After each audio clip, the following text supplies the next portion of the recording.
ritrovati al meteo. Condizioni di tempo ancora piuttosto perturbato sulle nostre regioni, anche se non mancherà qualche pausa più asciutta.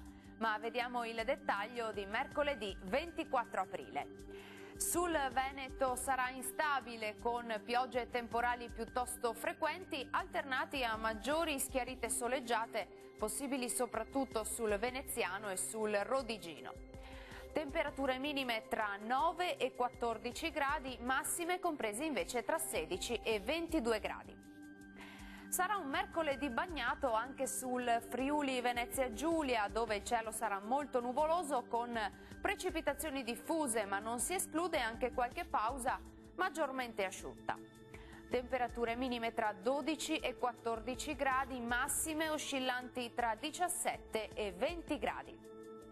Raggiungiamo infine il Trentino Alto Adige. I temporali saranno più probabili sui settori meridionali, mentre sui confini alpini sarà più stabile, anche con qualche momento più soleggiato. Temperature minime sui 10 gradi, massime sui 20 gradi circa. Dal meteo di Antenna 3 per ora è tutto. Arrivederci.